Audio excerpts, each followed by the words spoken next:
Les essentiels du sport avec une dernière intervention ici depuis la maison Servat avec Fred, le maître des lieux, qui a souhaité inviter Claire Durand et Jean-Romain Morel pour vous parler de kitesurf. Alors avec cette troisième intervention, on va évidemment évoquer la compétition, l'avenir. Quels sont vos objectifs à tous les deux? Claire, tout d'abord. Alors moi, mes objectifs, ça va être de pouvoir continuer à évoluer au niveau international, malgré mon âge grandissant malheureusement, et le niveau surtout montant.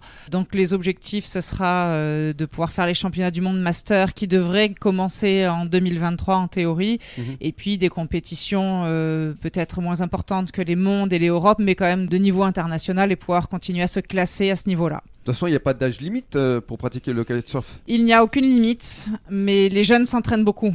Les jeunes s'entraînent de manière professionnelle, donc forcément à un moment l'écart se creuse. Mais quelles sont les qualités requises pour être un bon kitesurfer? Avoir un sens aigu de la glisse, s'entraîner aussi physiquement tous les jours, et en fait de la pratique, énormément de pratique, et puis il faut du temps, et de forcément. la passion. Voilà. Ouais. Mais vous ne pouvez pas le faire à 100% parce que vous avez, comme vous le disiez tout à l'heure, un travail forcément. Tout à fait. Et pour vous alors, Jean-Romain? Les objectifs, ils sont à peu près similaires. C'est continuer à essayer d'être au niveau et de se faire plaisir quand on va régater sur des compétitions internationales. D'accord. Mais Donc, vous vous situez à quel niveau sur un plan national ou international? Sur un plan national, moi je suis à peu près entre les 10 Dans les 10 meilleurs 10-15 français. Et international, aujourd'hui il y a un classement international, je suis classé 79e. D'accord. Voilà.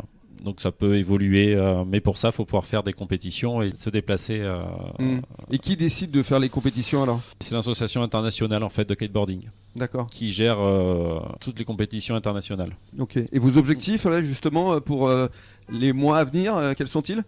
Là c'est l'hiver, donc les compétitions vont s'arrêter prochainement et vont reprendre au mois d'avril. Donc entraînement pendant l'hiver et on va reprendre à Pâques et on verra le niveau des autres.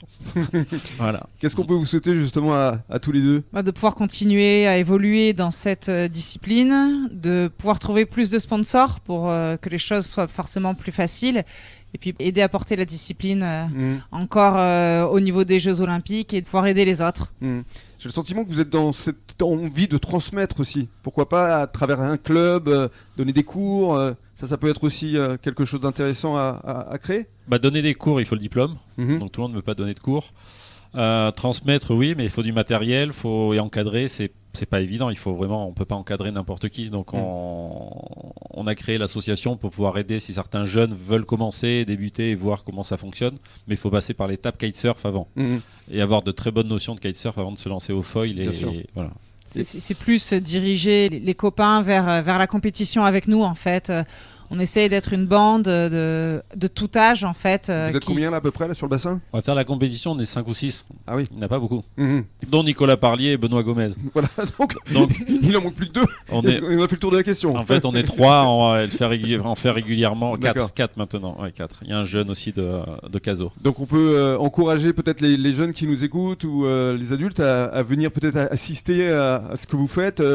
Bien sûr. Vous entraînez donc, vous le disiez, Pereire, peut-être la Hume aussi de temps en temps. La Hume c'est très rare parce il faut de l'eau. D'accord. Donc avec le foil on y va très rarement, mais Pereire tous les week-ends on est quasiment tout le temps à Tous Pereire. les week-ends. Et que les gens n'hésitent pas à venir nous poser des questions. On sera bien évidemment ravis de pouvoir les informer sur...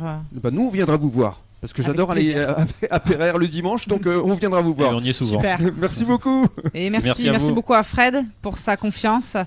Et puis à très bientôt dans la boutique. Merci, bon début de soirée à tous et dans quelques minutes le journal des sports.